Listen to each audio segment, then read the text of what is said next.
모여야 되느냐, 또 모여서 예배하느냐, 이것들이 점점점 어떻게 해요? 사람들에게 통용화되고 많아지면서 쏟아지는 수많은 정보들과 많은 어떤 성경의 이 지식들을 통하여서 이 사람의 지식과 머리로는 나는 예수님을 잘 믿고 있다. 코로나 이후에 수많은 교회와 수많은 성도들이 수많이 쏟아지는 정보와 지식을 통해서 나는 나름대로 예수님을 잘 믿고 있다 라고 이렇게 알고 있고 생각하고 있고, 예수님이 나는 누군지를 너무나 잘 알고 있다라고 이렇게 마음의 안심을, 마음의 평안을, 마음의 위로를 그런 받는 시대를 살고 있어요. 수많이 쏟아지는 정보와 성경의 지식을 통해 나는 예수님이 누군지 알고 있어. 그것을 통해서 나는 예수님을 잘 믿고 있다라고 생각하고 있다는 것이죠. 여러분, 예수님을 지식적으로 잘 믿고 예수님을 잘 알고 있고 예수님을 나는 잘 믿고 있다가 아니라, 진짜 중요한 것은 예수님을 믿는 것이 내 가슴을 치고, 예수님을 믿는 것이 내 마음을 치고 내 마음속으로 들어와서 예수님을 인격적으로 만나는 것이 중요해요. 쏟아지는 정보와 쏟아지는 지식을 인하여서 나는 예수님에 대해서 알고 있고 나는 예수님을 믿고 있어, 이게 아니라 이 예수님에 대한 알과 예수님에 대한 그 믿음이 내 가슴을 치고 내 삶 속에 들어와야 돼요. 내 삶 속으로 들어와야 돼요. 이것이 예수님을 인격적으로 믿는 거예요. 인격적으로 믿는 것입니다. 우리가 예수님의 이름 앞에 예배드리는 이유는요, 보세요. 우리가 예수님의 이름 앞에 예배드리는 이유는 몰랐던 지식을, 성경 지식을 아는 시간이 아니에요. 우리가 예수님 앞에, 이름 앞에, 예수님의 이름 앞에 예배하는 것은 내가 몰랐던 구약성경, 내가 몰랐던 신약성경, 내가 몰랐던 요한계시록, 이 말씀을 알아가는 것이 아니라 이 예배 시간은 살아계신 예수님을 내가 인격적으로 만나고 그의 이름만을 높이며 주님의 이름만을 높이며 주님만을 높여드리는 영광 가운데 나아가는 시간이에요. 왜냐하면 살아계신 예수님, 우리의 예배를 받으시는 예수님은 살아계신 하나님이시고 인격적인 분이셔서 그래요. 여러분 보세요. 인격적인 분이셔서 출애굽기에도 에스겔에도 하나님은 뭐라고 표현하십니까? 에스겔에도 출애굽기에서도 하나님은 질투하시는 하나님이라고 얘기해요. 질투하신다는 것은 그만큼 우리를 사랑하신다라고 하는 표현이에요. 우리는요, 죽은 우상 앞에 예배하는 것이 아니에요. 살아계신 예수님, 인격을 갖고 있는 예수님 앞에 예배하는 예배이기 때문에 우리는 마음을 다하고 우리는 성품을 다하고 힘을 다하고 목숨을 다하여 예배를 해야 할 필요가 여기 있다라고 이야기할 수 있는 것입니다. 사랑하는 여러분, 그러므로 우리가 예수님의 이름을 높여드리는 이 예배 시간에 여러분, 우리의 마음과 성품과 뜻을 다하여 예배하기를 소망합니다. 그럴 때 우리 하나님이 우리의 기도를 들으시고 우리를 만나주시는 것이라 라고 이렇게 얘기할 수 있는 것이죠. 함께 한번 반주해 보시겠습니까? 우리 한번 다 같이 한번, 우리 기도했지만 한번 다 같이 기도하기를 원합니다. 이 시간 이 예배의 자리가 나를 불러주신 예수님 이름 앞에, 나를 불러주신 하나님 앞에, 우리 하나님이 나를 이 예배 자리로 이 시간 기도할 때에 한 번 더 기도하십시다. 우리가 이 시간 기도할 때에 하나님이 나를 이 시간에 이 예배의 자리로 불러주셨다는 것은 하나님은 실수하지 않으시는 분이세요. 하나님이 실수로 우리 빌라델비아 교회에 여러분을 불러주신 것이 아닙니다. 하나님이 이 시간 우리를 불러주신 이 예배의 자리에 우리의 마음이, 우리의 중심이 하나님만을 바라보기를 원합니다. 나의 구원이 살아계신 하나님 앞에 온전히 드려지기를 원합니다.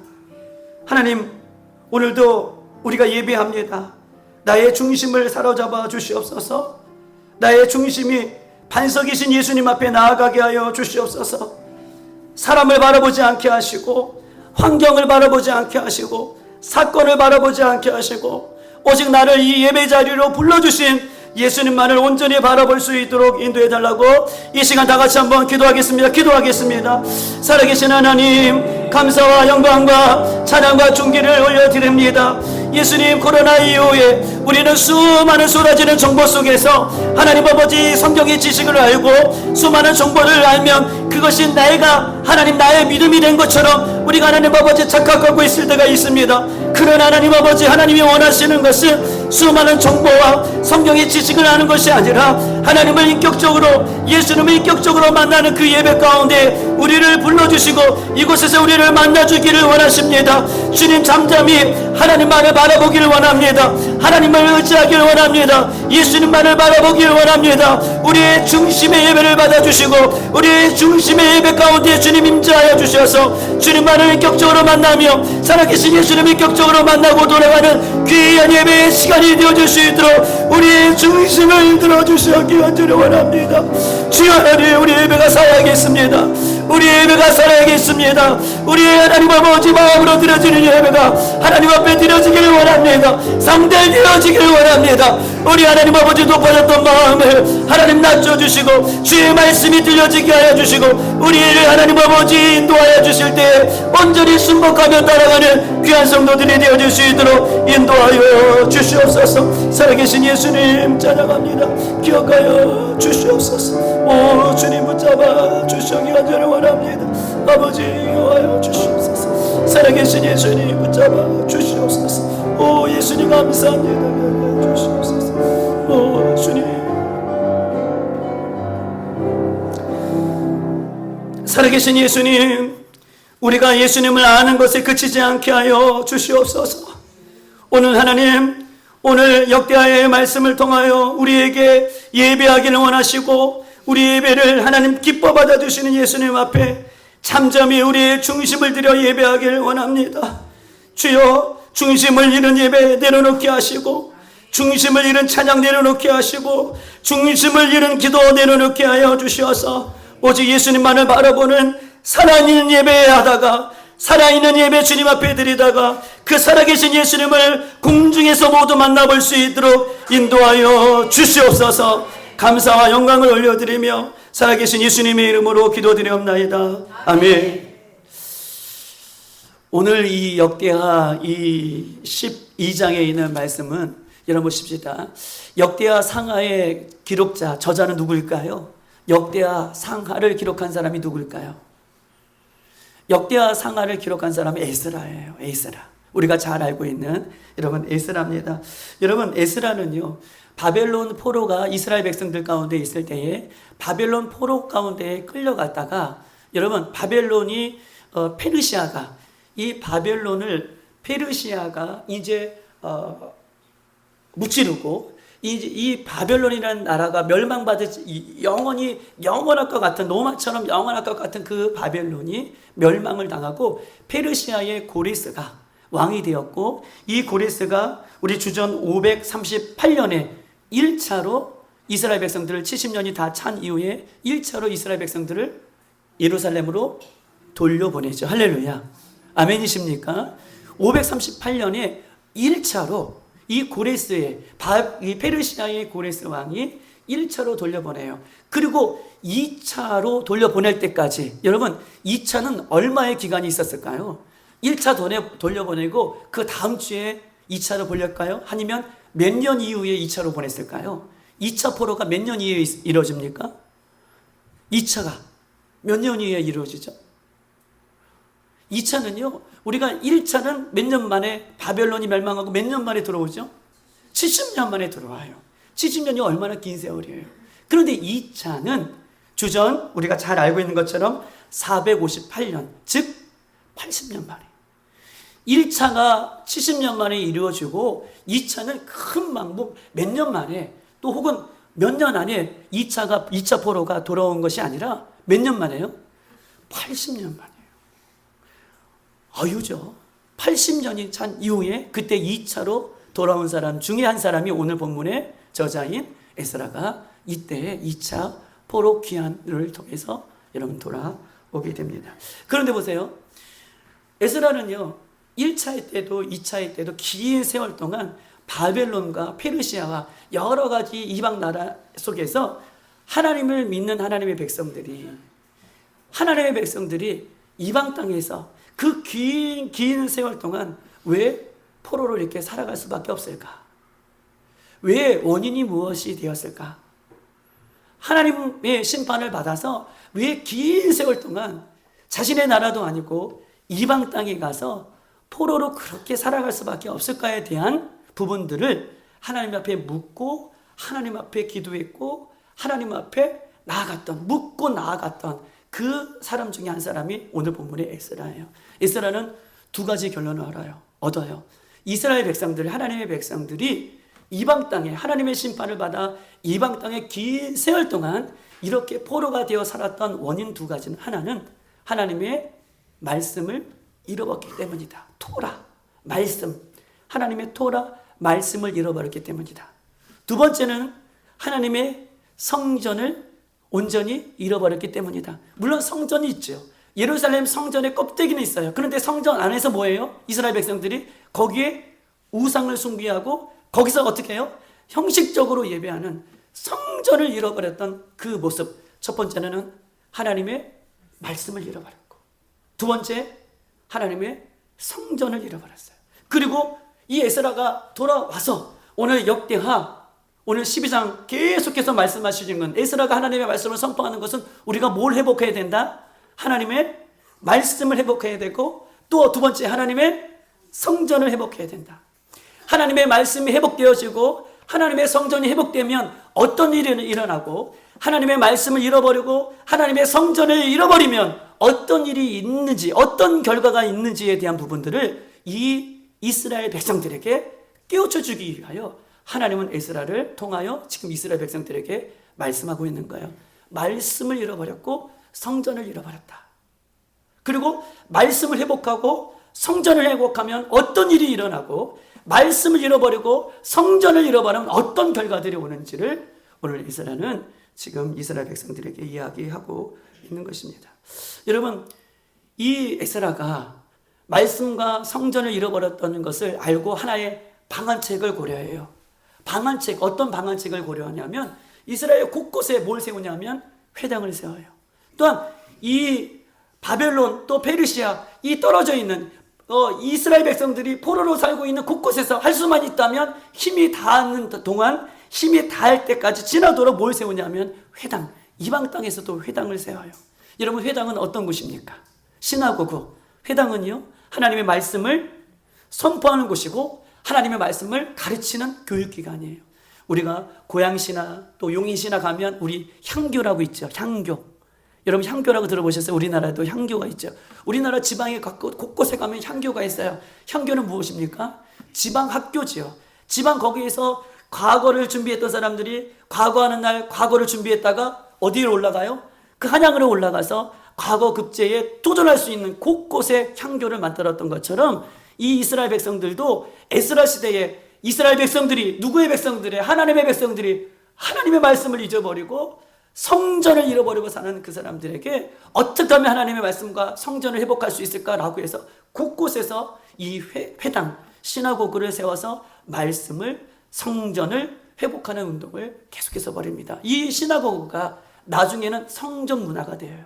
이 회당 문화가 성전 문화로 바뀌는 것을 여러분 보게 되는 것이죠. 여러분 보십시다. 이스라엘 백성들이 하나님의 말씀을 회복하고 성전을 회복하면요, 어떤 일이 일어나는지 아세요? 이스라엘 백성들이, 하나님의 백성들이 하나님의 말씀을 회복하고 성전을 회복할 때에 이스라엘 백성들, 이 성전에서 선포되는 하나님의 말씀이요, 살았고 운동력이 있어요. 이스라엘 백성들이 하나님의 말씀을 회복하고요, 개인들이 하나님의 말씀을 회복하고 성전을 개인들을 회복할 때에 누가 앞에서 서든 하나님의 말씀을 선포하잖아요. 그 선포된 하나님의 말씀이 살았고 운동력이 있어서 곳곳에서요, 새로운 변화가 일어나요. 곳곳에서요, 부흥의 역사가 일어나는 그런 시기들이 있었어요. 그때가 언제입니까? 그 시기, 하나님 말씀이 살았고 운동력이 있게, 힘있게 이스라엘 백성들을 새롭게 했던 그 시기가, 부흥의 시기가요, 하나님 말씀을 회복하고 성전이 회복할 때의 시기예요. 그런데 보세요, 하나님의 말씀이 이스라엘 백성들 곳곳에서 개인에서 회복되지 아니하고 하나님의 성전이 이스라엘 백성들 곳곳에서 회복되지 않을 때에는 하나님의 말씀을 아무리 선포해도 하나님의 말씀이 이스라엘 백성들 가운데에 땅에 떨어지는 시기예요. 하나님의 말씀을 아무리 선포해도 곳곳에서 변화가 일어나지 않아요. 곳곳에서 새로움이 일어나지 않아요. 곳곳에서 열매가 없는 시기들을 겪게 되는 거예요. 그 이야기를 오늘 이 역대하, 역대상, 역대하 이 모든 말씀 속에 오늘 기록되어 있다라고 하는 것입니다. 사랑하는 여러분, 예수를 믿고 예수님을 믿고 성령님이 우리 안에 계신 여러분 안에 여러분이 성전된 우리가 하나님의 말씀이 회복되고 성전된 우리가 예수님의 성전된 모습을 회복하기를 주님의 이름으로 축복합니다. 이게 중요해요. 오늘 이 두 가지를 얘기하고 마칠 거예요. 성전된 우리가 하나님의 말씀을 회복하고 성전된 우리의 모습을 회복해야 된다는 거예요. 어디에서? 가정 안에서. 어디에서? 교회 안에서. 어디에서? 나라와 민족 안에서 회복되기를 원합니다. 그러면요, 하나님의 말씀이 우리를 변화시키는 거예요. 하나님의 살았고 있는 말씀이 우리를 새롭게 하는 거예요. 그때 진정한 우리 안에서 부흥이 시작된다는 것을 오늘 본문은 우리에게 말씀하고 있는 것입니다. 여러분 보십시다. 과거의 역사는 우리에게 주는 교훈이 있어요. 과거의 역사는 우리에게 무슨 교훈을 줍니까? 과거의 역사들을 통해서 역사 선생님이 우리에게 주시는 교훈 하나가 있죠. 우리 역사를 배울 때 뭘 가르쳐요? 역사는 어떻게 된다는 거예요? 맞아요. 우리 역사를 배울 때 역사 선생님들이 학생들에게 하시는 말씀은 역사는 되풀이 된다라고 하는 것을, 반복된다는 것을 역사를 통해서 우리는 교훈을 받는 것입니다. 사사시대는 어떤 교훈을 주나요? 사사시대, 우리가 잘 알고 있던 것처럼 죄를 짓고 하나님의 심판을 받아요. 그러면 이스라엘 백성들이 회개하죠. 그럼 하나님께서 그 마음을 돌이켜서 그들을 어떻게 해요? 용서해 주십니다. 그러면 이스라엘 백성들이 다시 죄를 짓고 하나님의 심판을 받아 하나님의 이름을 부르면 다시 그들의 죄를 용서하시고 하나님 그들을 회복시켜 주세요. 그러면 그들이 다시 죄를 짓고 하나님의 심판을 받고 하나님의 이름을 부르면 하나님께서 그들을 용서해 주시고 그를 회복시켜 주세요. 그럼 또 그들이 뭐예요?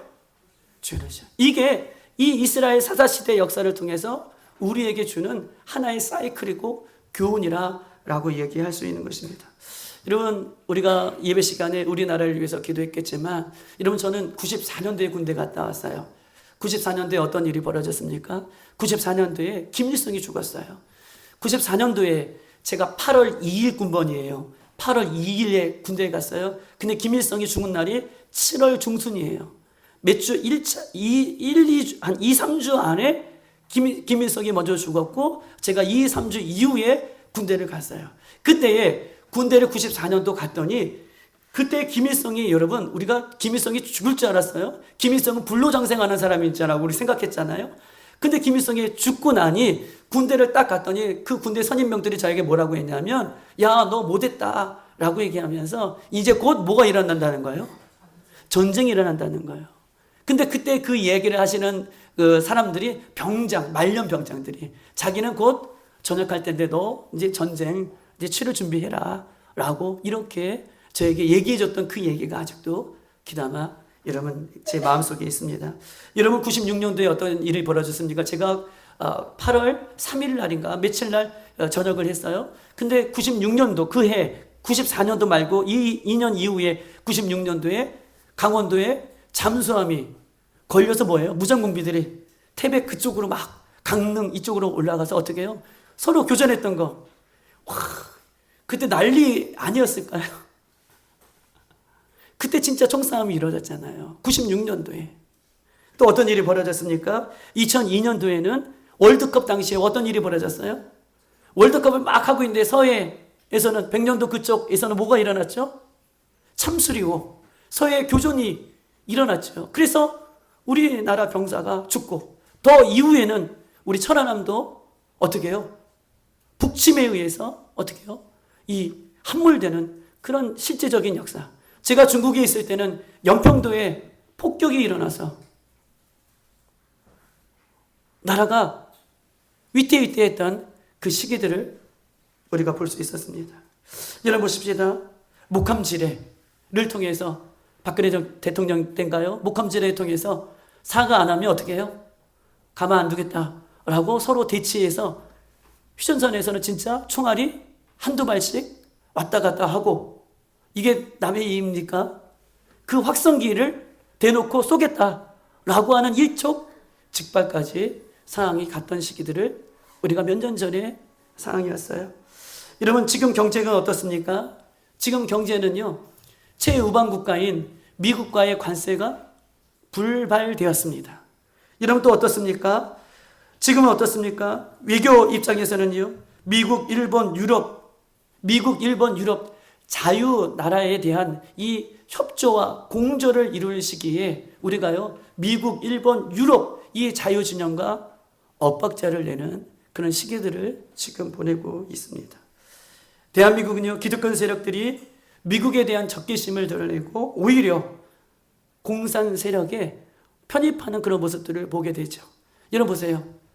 중국의 오성 홍기를 불태우면 법적으로 고발당하고 잡아가는 시기를 보게 돼요. 여러분, 언제 우리가 카톡이나 인터넷이나 우리가 유튜브나 이런 거에 검열받은 나라가 우리나라였습니까? 이제 카톡, 유튜브, 인터넷 이제 검열받는 나라가 우리나라가 되었습니다. 여러분, 입법, 사법, 행정 이 3급은 서로 분립하여서 서로 견제하는 이 틀이, 입법, 사법, 행정이 서로 견제하고 견제의 위치에서 서로 어떻게 해요? 그 틀이 무너지지 않는 위치에서 나라가 근간이 세워지는 거죠. 근데 이제 입법의 다수당이 나라의 근간을 흔드는 그런 모습 속에서 우리는 살고 있습니다. 사랑하는 여러분, 한 번도 경험해보지 못한 예측할 수 없는 나라의 모습들, 이 역사가 우리에게 주는 교훈은 무엇입니까?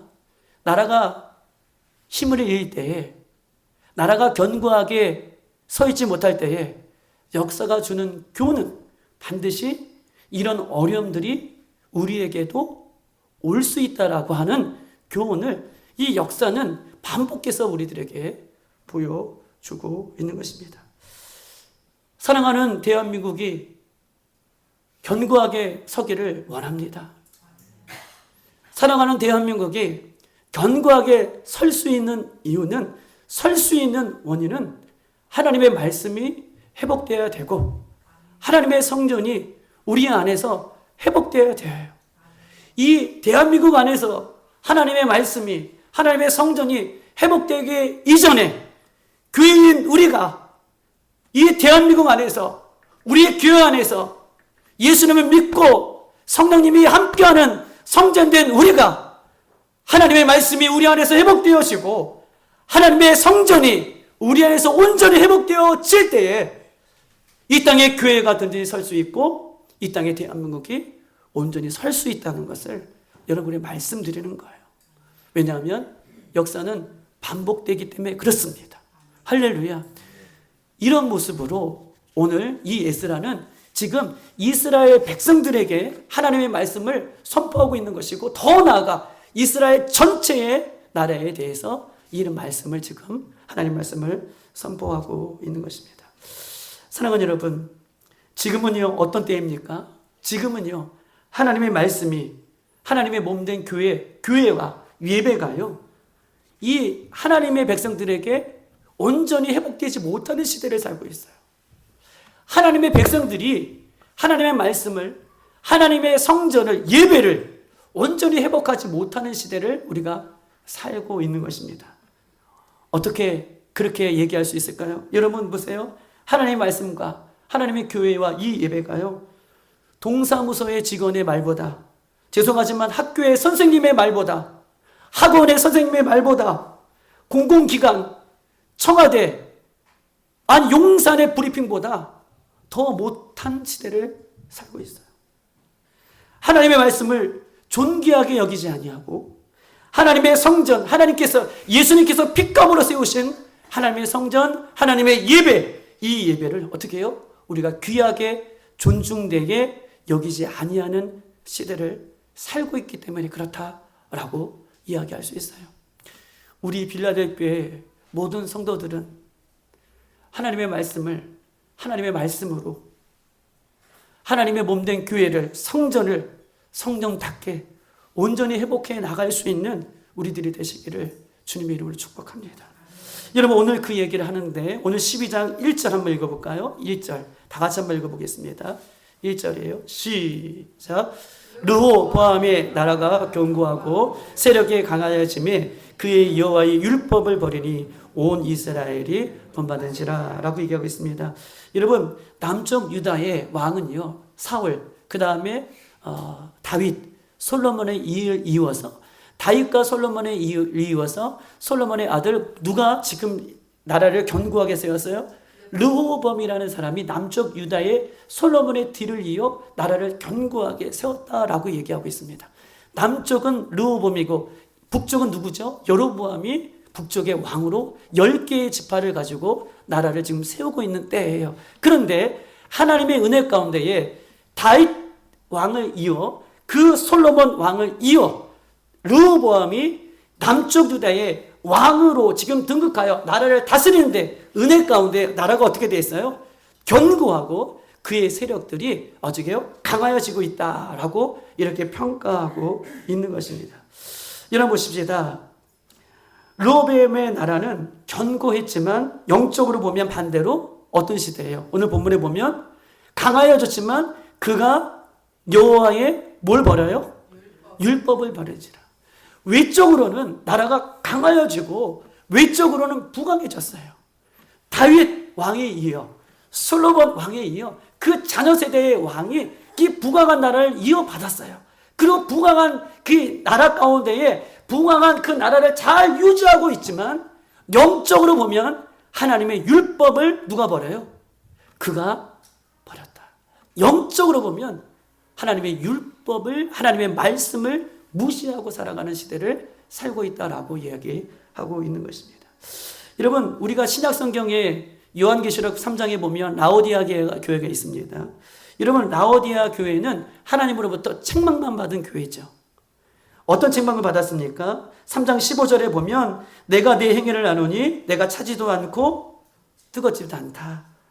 내가 미지근하다라고 내가 너를 토하여내겠다 라고 책망만 받은 교회가 라오디아 교회이죠. 여러분, 라오디아 교회는 어떤 교회입니까? 라오디아 교회는요, 교통, 문화, 그 다음에 경제, 모든 것의 중심지가 라오디아 교회예요. 또 라오디아 교회 지역에는 온천이 있어요. 온천이 나요. 우리가 잘 알고 있는 것처럼 히에리볼라라고 하는 이 온천, 이 지역에 온천이 나요. 그래서 의료, 그때 피부병이 걸린 사람들이 그곳에서 온천하면 회복할 수 있는, 그래서 의료도 발달한 도시예요.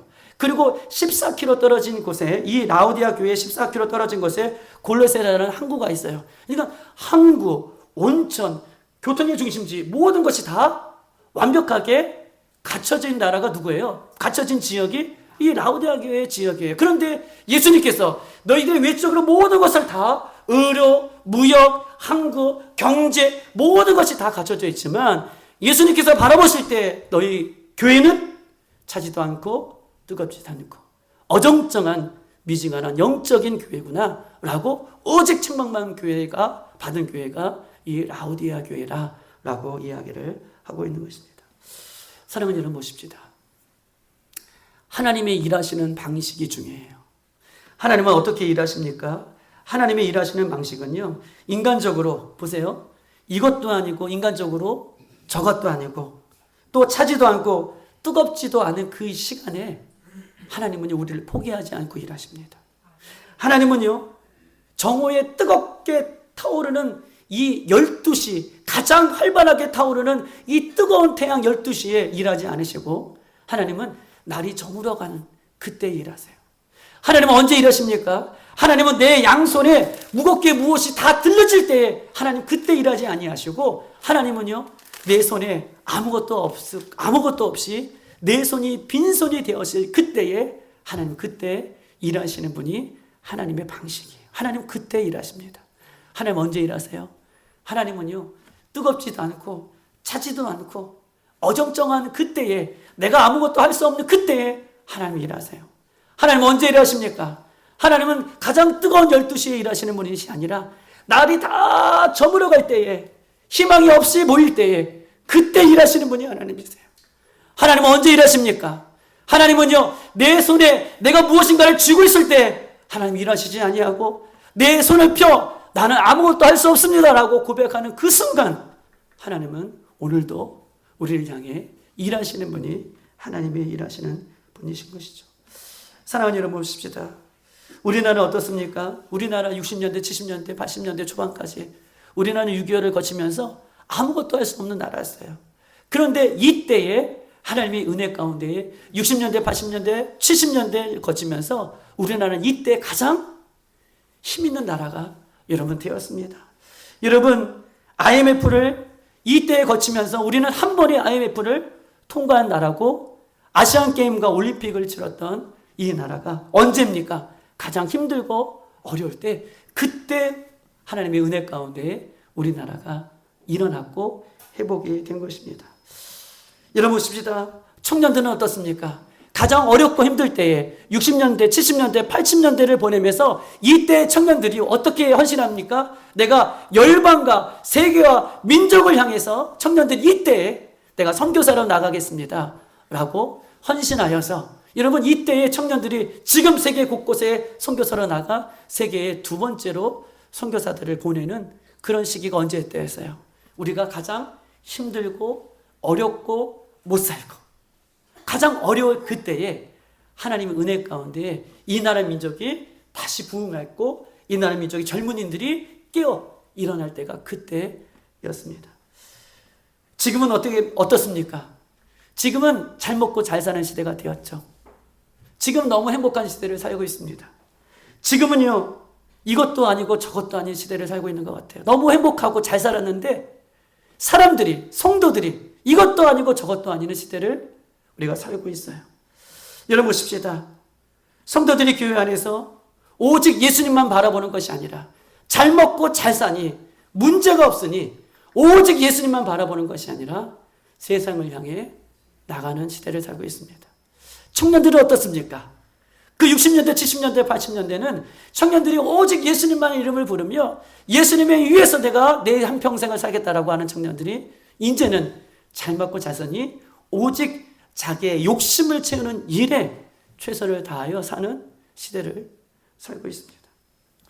사랑하는 여러분, 이런 예배의 그런 모습들, 이런 말씀을 잃어버리는 시대 속에서 하나님은요, 우리들에게 그냥 내버려 두지 아니하시고 이런 어정쩡하고 이런 아무것도 할 수 없는 그때에 하나님은 우리를 내버려 두지 아니하시고 우리는 하나님을 잊을지랄지라도 하나님은 우리를 잊지 아니하시고 오늘도 우리를 새롭게 하시기 위해서 찾아오시는 분이신 줄 믿습니다.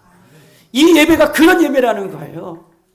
우리가 배불러서 우리가 하나님을 바라보지 못하고 말씀도 잃어버리고 성경도 잃어버리고 우리는 살지라도 하나님은 우리를 이 어정쩡한 우리를 포기하지 않으시고 오늘도 말씀으로 오늘도 성전의 예배로 통하여 우리를 찾아오신다는 거예요. 우리가 그 예수님을 그 하나님을 만나고 돌아가는 이 예배가 되어지기를 주님의 이름으로 축복합니다. 이 에스라가 지금 백성들에게 선포하고 있는 이 하나님의 말씀이 나에게 주시는 하나님의 말씀으로 모두가 들려지는 여러분 되시기를 주님의 이름으로 축복합니다. 여러분 보십시다. 오늘 1절에 보면 르호보암의 나라가 견고하고 세력이 강해졌으며 오히려 반면에 여호와의 말씀을 어떻게 율법을 버렸다라고 얘기해요. 여러분 보세요. 율법을 버렸다. 이 버렸다라고 하는 말이 중요해요. 버렸다라고 하는 히브리 말로는 아자브라고 하는 말인데 이 아자브는 어떤 말일까요? 하나님의 말씀을 버렸다. 아자브, 홀로 두었다라는 거예요. 아자브, 홀로 두었다. 뭘요? 뭘 홀로 둔 거예요? 뭘 홀로 두었어요? 하나님의 말씀을 홀로 두었어요. 이스라엘 백성들이, 이스라엘 왕이 나라가 견고해지니 하나님의 말씀을 더 찾는 것이 아니라 나라가 견고해지니 먹고 살기에 충분하니 하나님의 말씀을 버렸다. 하나님의 말씀을 아자부 홀로 두었다. 라고 이야기를 하고 있는 것입니다. 여러분, 오늘날 성경을 우리가 다 안 가지고 다니죠. 제가 새벽예배 끝마치고 저기 유혜자 권사님을 내려놓고 그 다음에 유혜자 권사님 내려놓고 그 까치산이 아니죠. 거기가 송화시장 쪽으로 쭉 가면 어떤 큰 교회가 있나 봐요. 근데 그 교회 성도들은 참 부러웠던 것이, 저도 이제 그렇게 얘기를 하고 싶었는 성도들에게 좀 이렇게 하고 싶었던 얘기가, 그 교회는 성도들이 다 뭘 들고 와요? 성경책을 들고 와요.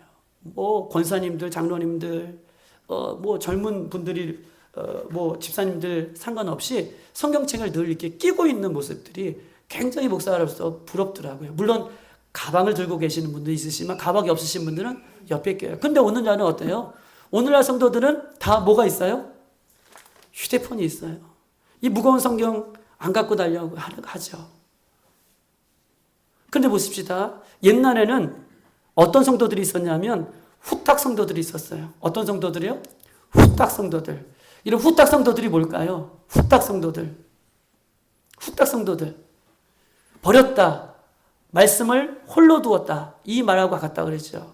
이런 후딱 성도들은요, 하나님을 믿는다고, 예수님을 믿는다고 하지만 주일날 한 번 나와서 이렇게 예배하고 나서 성경을 어떻게 둬요? 성경을 장롱에다가 성경을 내팽개치는 거예요. 그리고 한 주간에 한 번도 성경을 읽지 않아요. 그리고 주일날 됐으니 어떻게 성경을 찾아야죠. 찾았으면 여러분 한 주 동안 한 번도 성경을, 우리 집에 가면 여러분 그릇, 선반, 책상 매일 닦잖아요. 그런데 성경을 한 번도 안 들여다봤으니 여기에 뭐가 쌓였을까요?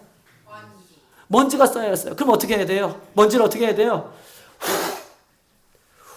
이렇게 부는 거예요. 주일날 한 번도 안 들여다봤다가 후 불고 먼지를 탁 치는 거예요. 그 후딱 성도예요. 그리고 옆에 끼고 오는 성도들, 후딱 성도들. 말씀을 한 주간 홀로 내버려 두는 성도들이 얼마나 많은지. 그게 어느 때에 벌어진 일이에요? 오늘 르호보암 때에 벌어진 일이라 라고 지금 이렇게 이야기를 하고 있는 것입니다. 사랑하는 여러분, 르호보암이는 왕이에요. 왕은요, 왕의 영향력이 있어요. 우리는요, 어떠한 말과 어떠한 선택과 어떠한 행동을 하더라도 여러분, 그 성도들이 말하고 선택하고 행동하는 모든 것에는 악한 영향력이든 선한 영향력이든 있다는 거예요. 여러분, 왕이 이런 악한 영향력을 미치니 그 밑에 있는 백성들이 왕을 따라 그렇게 말씀을 등한시하는 역사가 일어났던 때가 어떤 때예요? 오늘 이 역대가 르호보암의 시대라라고 하는 이야기를 이야기하고 있는 것입니다. 여러분 보십시다. 우리는요, 어떠한 선택이든 어떠한 말이든 어떠한 행동이든 우리는 다 영향력이 있어요. 그래서 조심하셔야 돼요. 할 수만 있다면 우리의 말과 우리의 선택과 우리의 행동이 예수 그리스도의 선한 영향력이 되기를 주님의 이름으로 축복합니다. 여러분 보십시다. 내 신앙이 지금 애매한 시기가 있습니까? 내 신앙이 이것도 아니고 저것도 아닌 시기를 맞고 계시는 사람이 있으십니까? 여러분 보십시다. 이 시기에 하나님은 분명히 일하신다는 것을 여러분 믿으시길 바랍니다. 애매한 신앙이라고 포기하지 아니하시고 우리를 찾아오시는 하나님을 오늘 이 시간을 통해서 우리를 만나시기를 주님의 이름으로 축복합니다. 여러분, 내 신앙이 지금 애매하다, 애매하지 않다, 이것을 어떻게 알 수 있을까요? 여러분, 내 신앙이 지금 애매하다, 애매하지 않다 라고 하는 것을 어떻게 알 수 있을까요? 무엇을 통해 알 수 있을까요? 여러분, 내 신앙이 이것도 아니고 저것도 아니다 라고 하는 사람의 특징이 있어요. 하나님의 말씀을 홀로 둔다는 거예요. 하나님의 말씀을 멀리한다는 거예요. 하나님의 말씀을 찾지도 않는데도, 하나님의 말씀 보지도 않는데도 가책이 없어요. 그것이 이 애매한 하나님의 말씀을 등한시하는 사람들에게 나타나는 특징이다라고 이야기할 수 있는 것입니다. 여러분, 마지막 때가 되면요, 하나님의 말씀을 등한시하는 사람과 마지막 때가 되면 하나님의 말씀을 더 정확하게 찾는 두 부류로 분명히 나눠질 것입니다. 그래서 마지막 때는 하나님의 말씀을 찾고 하나님의 말씀대로 살아가는 사람들을 누가 알아요? 세상 사람들이 안다는 거예요. 우리가 아가서에 있는 말씀을 보았던 것처럼 우리에게서, 우리의 신부된 우리에게서 누구의 향기가 나요? 신랑된 예수님의 향기가 나는 것처럼 마지막 때는 하나님의 말씀을 등한시하는 사람과 하나님의 말씀대로 살려고 이렇게 하나님의 말씀을 끌어안는 사람, 이 두 분류의 사람으로 정확하게 나눠줄 수 있다라고 하는 것입니다. 사랑하는 여러분, 마지막 때가 될수록 우리는 하나님의 말씀으로 돌아가기를 원합니다. 하나님 말씀을 홀로 두는 것이 아니라 하나님과 말씀과 함께하는 저와 여러분의 신앙이 회복되어지기를 주님의 이름으로 축복합니다. 여러분 2절 한번 읽어보십시다. 2절 다 같이 한번 읽어볼까요? 자, 시작. 그들이 여호와께 범죄하였으므로 르호보암 왕 제5년에 애굽 왕 시삭이 예루살렘을 치러 올라온지라. 여러분 우리는 다 영향력이 있다 그랬어요. 이 르호보암 왕이 하나님의 말씀을 홀로 두니 지금 2절에 그들이 여호와께 범죄하였다라고 얘기해요.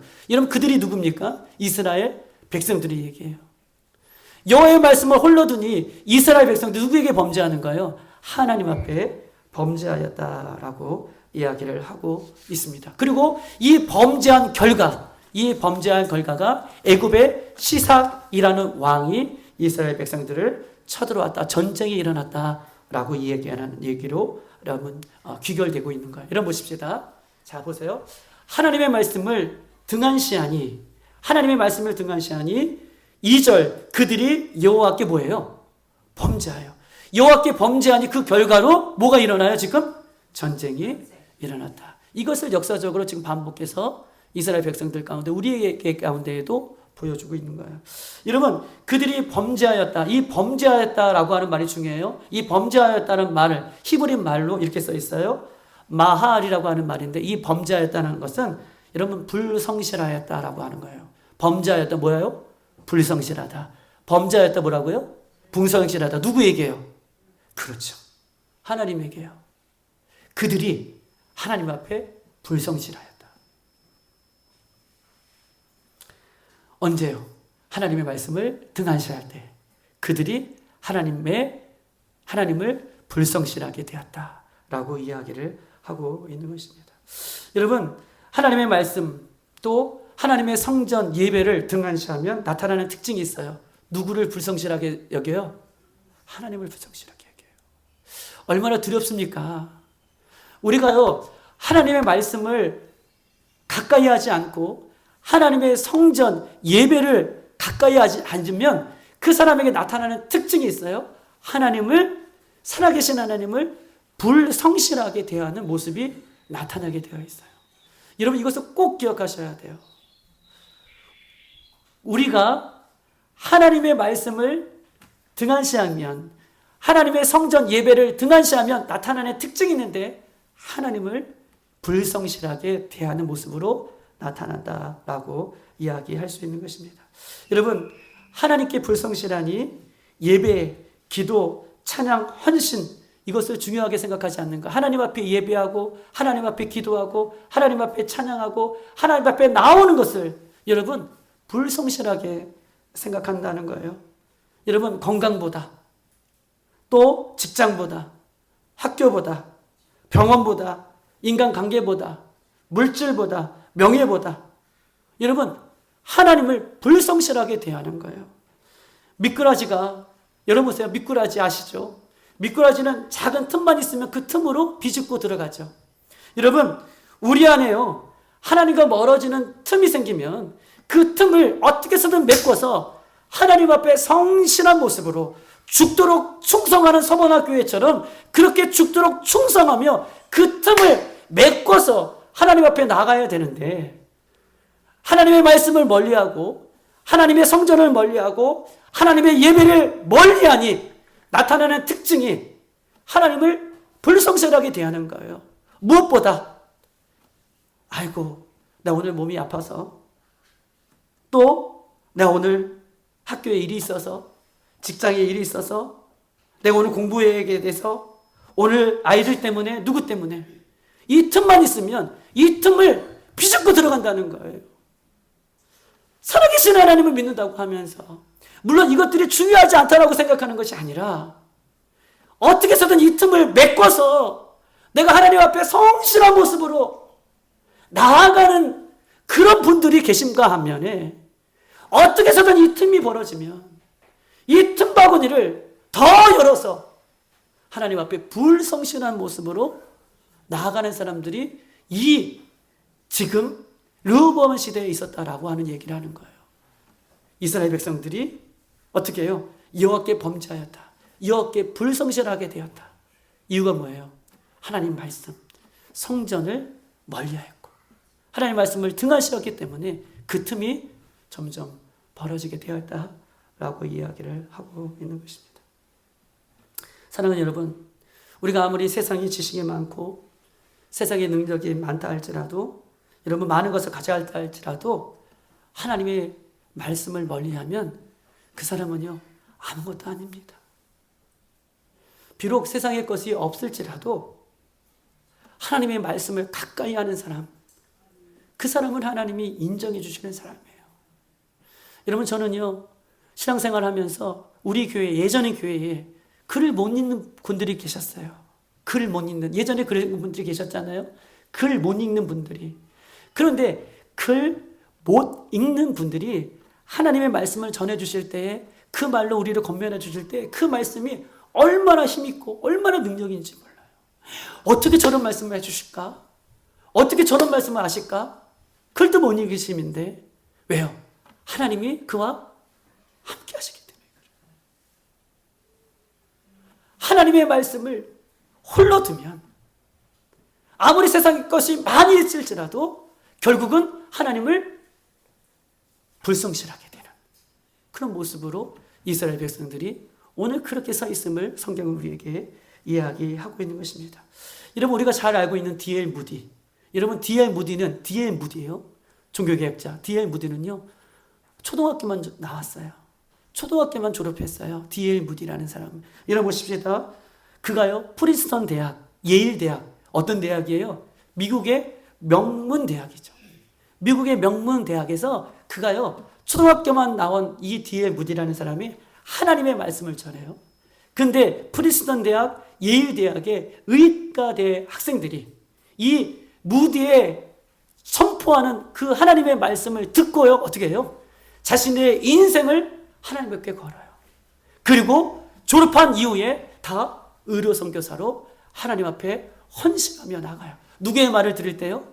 초등학교만 나와 있는 그 하나님 말씀을 전하는, 하나님 말씀을 늘 가까이 하는 그 사람의 말을 들을 때 그 세상의 지식을 갖고 있는 그런 사람들이 하나님 앞에 헌신하고 하나님을 충성스럽게 여기는 모습으로 돌아서는 그런 역사를 우리는 잘 알고 있는 것입니다.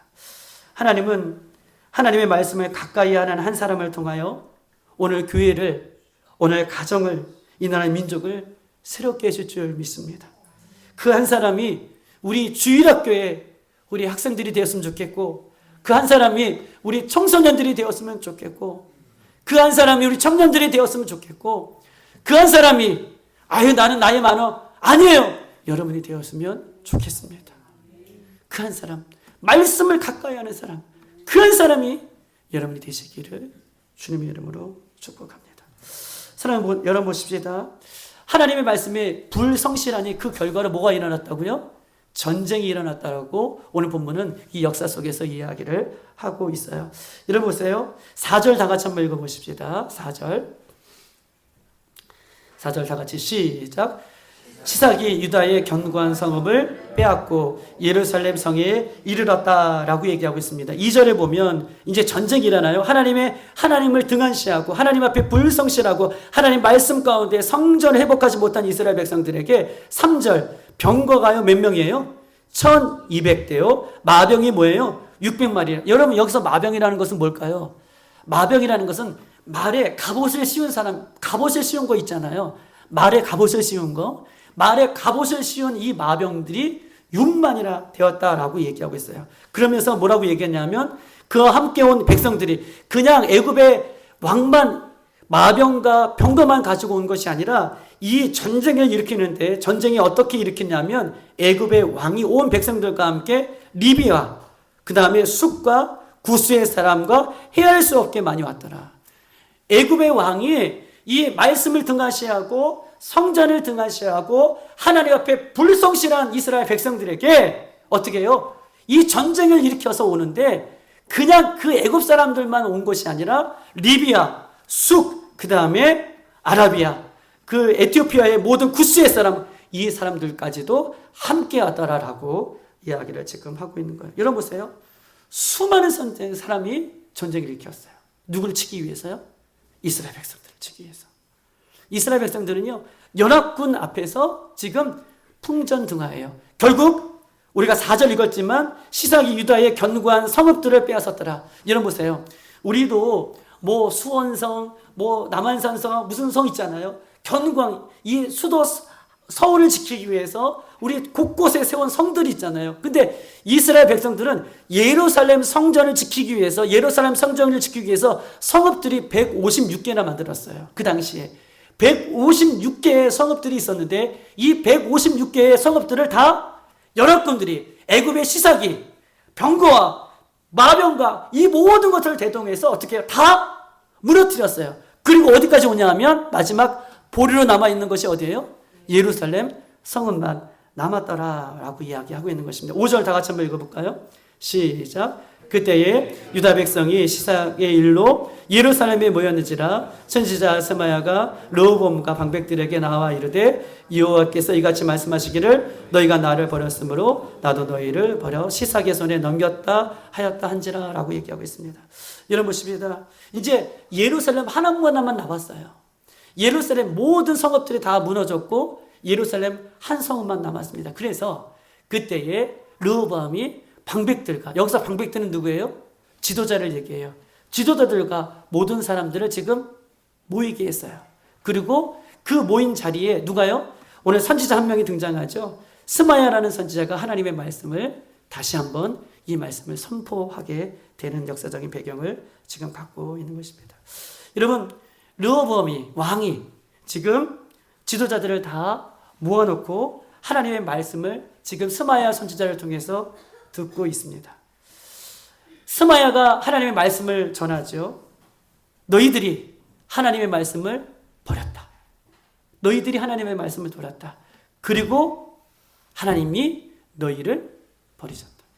너희들이 하나님의 말씀을 버려서 하나님도 너희를 버렸다. 라고 지금 이야기를 하고 있는 것입니다. 여러분, 이스라엘 백성들은요, 하나님을 버린 적이 없어요. 오늘 누구를 버렸죠? 뭘 버렸죠? 이스라엘 백성들이 1절에 말씀을 버렸어요. 여러분 보세요. 이스라엘 백성들은 하나님을 버린 적이 없어요. 1절에도 율법을 버리니, 이스라엘 백성들은 하나님의 율법을 등한시했어요. 성전을 등한시했어요. 그런데 오늘 5절에 뭐라고 얘기하냐면 나와 이르되 너희가 나를 버렸으므로 나도 너희를 버렸다. 이스라엘 백성들은 하나님의 율법을 버렸는데 하나님은 나를 버렸다라고 얘기해요. 나를 버렸다라고 오늘 하나님께서 이렇게 이야기합니다. 하나님은 이스라엘 백성들이 하나님을 한 번도 멀리하지 않았는데, 보세요. 이스라엘 백성들이 하나님을 한 번도 멀리하지 않았는데 말씀을 멀리하는 것을 나를 버린 것으로 하나님은 강조하고 있다는 거예요. 여러분 한번 보십시다. 제가 말씀을 빨리 전하는 것이, 마치는 것이 중요한 것이 아니라 이 말씀 여러분에게 귀에 들려야 되죠. 여러분, 하나님이 지금 뭐라고 얘기하세요? 하나님이 지금 우리에게 뭐라고 말씀하고 계세요? 하나님의 말씀을 버린 것이 곧 나를 버렸다라고 하나님께서 5절에 이렇게 이야기를 하고 있는 것입니다. 우리가 하나님의 말씀을 버리면 하나님은 나를 버린 것으로 강조하신다는 거예요. 우리가 하나님의 말씀을 가까이 하면 하나님은 나를 가까이 하는 것으로 간주하신다는 거예요. 하나님 말씀이시기 때문에 그렇습니다. 하나님은 하나님 말씀을 가까이 하면 나를 가까이 하는 것으로 여기시고 하나님의 말씀을 멀리하면 하나님을 멀리하는 것으로 여기신다라고 이야기하고 있는 것입니다. 이스라엘 백성들이 하나님을 멀리할 때 하나님은요 오래 참으시는 분이에요. 여러분 보세요. 하나님은 오래 참으세요. 하나님 말씀을 버리고 살 때, 성전을 버리고 살 때에도 하나님은 오래 참으십니다. 그런데 이 오래 참으시는 기간 동안 이스라엘 백성들이 회개하고 하나님 앞에 돌아오지 않는다면 그 기회는 영원하지 않다는 거예요. 하나님은 오래 참으시죠. 돌아오기를 원하시죠. 그리고 오늘도 기다리고 계시죠. 우리에게 기회를 하나씩 베풀어 주시죠. 그런데 하나님께서 기회를 우리에게 주실 때에 이스라엘 백성들이 회개하고 돌아오지 않는다면 하나님은 그 기회를 언제든지 저버릴 수 있다라고 하는 이야기를 오늘 보면 우리에게 이야기하고 하고 있는 거예요. 너희가 나를 버렸으므로 나도 너희를 버렸다. 여러분, 교회가 있을 때 이 하나님의 말씀이 오늘 이 에스라를 통해서 이 르호보암 시대에 우리에게 들려지는 이 말씀을 통해서 우리가 그 기회 앞에 말씀 앞에 다시 돌아서기를 주님의 이름으로 축복합니다. 이 말씀이 우리에게 꼭 들려지기를 원합니다. 우리가 말씀대로 산다는 것, 말씀 붙들고 산다는 것이 얼마나 소중한 기회인지를 여러분 알기를 소망해요. 하나님 말씀을 버리는 것을 나를 버리는 것으로 간주하고 계신다는 거예요. 6절 다 같이 한번 읽어보십시다. 시작. 이에 이스라엘 방백들과 왕이 스스로 겸비하여 이르되 여호와는 의로우시다 하매 라고 얘기하고 있습니다. 여러분, 하나님의 말씀이 선포되었어요. 그때에 이스라엘 왕과 방백들이 어떻게 해요? 하나님의 말씀이 옳습니다 라고 이렇게 얘기해요. 어떻게 해요? 스스로 겸비하여. 스스로 겸비하여. 이런 보십시다. 6절. 왕이 스스로 겸비하여 방백들과 이스라엘 백성들이 왕과 함께 스스로 겸비하여 이르되 여호와는 의로우시다. 이러면 스스로 겸비한다는 뜻이 뭐예요? 스스로 겸비한다. 여기 겸비한다라고 하는 이 뜻은 히브리 말로 낮춘다는 것이에요. 낮춘다. 하나님 말씀 앞에 자기를 스스로 낮춰야 되는 거예요. 이게 스스로 겸비하는 거예요. 스스로 겸비한다는 것은 하나님 말씀이 옳습니다. 내 생각이 틀립니다. 내 계획이 틀립니다. 오직 하나님 말씀만이 옳습니다. 하나님 말씀만이 진리입니다. 라고 하나님 말씀 앞에 나를 스스로 낮추는 거. 왕이 스스로 낮추는 거. 지도자들이 스스로 낮추는 거. 이스라엘 백성들이 자신의 생각을 낮추는 거. 이게 하나님 말씀으로 돌아서는 거예요. 하나님 말씀을 붙드는 것입니다. 스스로 겸비하여 자기를 낮추는 것, 하나님의 말씀에 자기를 낮추는 것, 이 모습이 이스라엘 백성들에게 다시 그 마음이 시작됐다라고 이야기를 하고 있는 것입니다. 여러분, 하나님이 오늘날 우리에게 요구하시는 것은 뭘까요? 하나님이 오늘날 이 말씀을 통해서 우리에게 요구하시는 것은 여러분의 마음을 말씀 앞에 좀 낮추세요. 여러분이 너무 높아져 있어요. 말씀 앞에 내가 주인이에요. 말씀 앞에 우리가 주인이라고요. 말씀을 보지만, 말씀을 믿는다고 하지만 말씀 앞에 순복하여 살아가는 사람이 없어요. 말씀 앞에 자기의 말씀을 낮추는 사람이 없어요. 전쟁이 일어나고 코앞에 터지니 그때 들리는 거예요. 서울 수도만 남아졌어요. 예루살렘 성만 남아졌어요. 그때에 전쟁이 일어나서 다 폐허가 된 그때에 하나님의 말씀이 선포되니 그때 뭐라고 얘기해요? 왕부터 지도자부터 이스라엘 백성들 모두가 하나님 말씀이 옳습니다. 그때 스스로 겸비하고 낮추는 거예요. 여러분, 우리가 이 말씀이 들려질 때에 우리의 말씀을, 이 하나님의 말씀 속에 우리의 마음을 낮추시기를 원합니다. 하나님 말씀만이 옳습니다. 내 계획이 틀립니다. 내 생각이 틀립니다. 하나님의 말씀이 진리입니다. 라고 순복할 수 있는 우리들이 되시기를 주님의 이름으로 축복합니다. 여러분 7절 한번 보십시다. 7절 다 같이 시작. 여호와께서 그들이 스스로 겸비함을 보신지라. 아멘. 여호와의 말씀이 스마에게 임하여 이르시기를 그들이 스스로 겸비하였으니 낮추었으니 내가 멸하지 아니하고 저희를 조금 구원하여 너희 나의 노를 시사기의 손을 통하여 예루살렘에 쏟지 아니하였다. 여러분, 겸비하는 것을 하나님 보십니다. 우리의 마음을 말씀 앞에 낮추시는 것을 하나님 보세요. 그리고 뭐라고 말씀하시냐면, 여러분 보십시다. 저희를 조금 구원하겠다. 여러분, 저희를 조금 구원하겠다라고 말씀하셔요. 적게 구원해 주겠다는 거예요. 그러면서 구원의 방법을 얘기하세요. 7절 후반절에 예루살렘에 나의 뭐예요? 노를 쏟지 않겠다. 나의 노를 누구에게 어디에 쏟지 않겠다? 예루살렘. 여러분, 예루살렘에 쏟지 않겠다라는 것은 적게 구원해 주겠다. 즉 예루살렘만 맞아요. 살려주겠다는 거예요. 이스라엘 다 성읍이 지금 다 이 애굽의 시작에게 또 연합군에게 다 먹혔잖아요. 성읍들이. 이 큰 구원을 이뤄주겠다라고 말씀해 주시지 아니하고 조금 남겨주시겠대요. 그 조금 남겨주시는 것이 어디예요? 예루살렘만. 노를 예루살렘에 부어주지 않겠다. 적게 구원하겠다라고 예루살렘만 겨우 남겨주시겠다라고 하나님께서 말씀을 하고 계십니다. 여러분, 나라 전체를 구원해 주시지 아니하고 왜 예루살렘만 남겨주시는 이유가 뭘까요? 하나님이 낮춰주신 너희의 모습, 방백들과 왕과 그 백성들이 겸비해서 낮춰주시는 모습을 통해서 왜 이스라엘 전체를 구원해 주지 않고 예루살렘만 여러분 구원해 주시는 이유가 뭘까요? 8절이에요. 8절이 답입니다. 다 같이 한번 읽어볼까요? 시작. 그러나 그들이 시삭의 종이 되어 나를 섬기는 것과 세상 나라를 섬기는 것이 어떠한지를 알게 하려 하심이라. 여러분, 조금 남겨주시는 이유가 뭐예요? 너가 시삭의 종이 되어서 하나님을 섬기는 것이 얼마나 기쁜지, 하나님의 말씀을 쫓고 따라가는 것이 얼마나 행복한 것인지, 예루살렘 성에서 예배하고 예루살렘 성에서 하나님을 찾는 것이 얼마나 귀한 것인지 어떻게 해요? 조금 남겨주신 그 구원을 통해서 알라는 거예요. 여러분, 우리가요 이 어려운 시대를 살고 있고 지금 나름대로 크고 작은 문제들이 우리에게 있는 것은요, 이 문제를 우리에게 남겨두신 이유는 하나님, 우리 여러분 기도 제목이 있잖아요. 여러분 크고 작은 문제가 있잖아요. 교회를 보아도, 나라를 보아도, 가정을 보아도, 개인을 보아도 여러분 우리 하나님 앞에 이 문제를 다 해결해 주세요라고 고백하고 기도하지만 우리의 기도 제목을 완벽하게 하나님께서 다 들어주시지 않는 이유는 어떻게 해요? 이것을 통해서 내가 하나님을 찾고, 이것을 통해서 하나님 앞에 기도하고, 이것을 통해서 하나님의 말씀을 가까이 하는 것이 얼마나 더 귀한 일인지, 할렐루야, 얼마나 더 소중한 것인지 알게 하기 위해서 하나님께서 나머지를 남겨주셨다라고 하는 거예요. 우리에게 완벽하게 다 구원을 이루시면 우리는 또 어떻게 해요? 하나님 앞에 죄를 짓고 또 견고하고 강성해지면 또 어떻게 해요?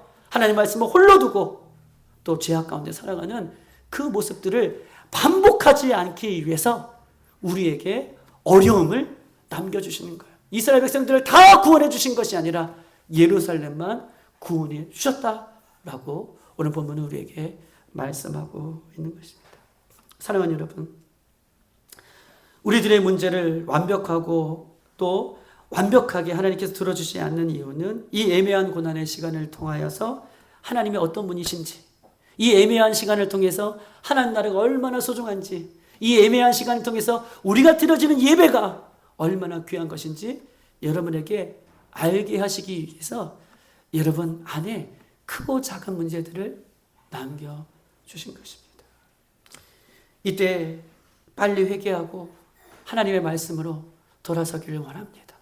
이때 빨리 하나님의 말씀 가운데 우리가 성전을 회복하고 예배를 회복하고 주님의 이름을 부르면 이 애매한 고난의 시간이 다 지난 이후에 우리가 하나님의 은혜 가운데에 우리 모두가 회복될 것을 믿음으로 선포합니다. 사랑하는 여러분, 이 에스라가 오늘 이 역대의 상하를 통해서 우리에게 전해주고자 하는 말씀은 우리가 하나님의 말씀을 회복해야 된다는 거예요.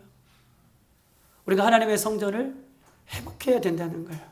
이것이 우리가 살아가야 할 유일한 길임을 여러분 꼭 기억하셔서 여러분 안에 애매한 고난, 이것을 통해서 말씀을 더 가까이 하시고 이 애매한 고난을 통해서 하나님의 성전을 더 사모할 수 있는 저 여러분 되시기를 주님의 이름으로 축복합니다. 이 시간 다 같이 한번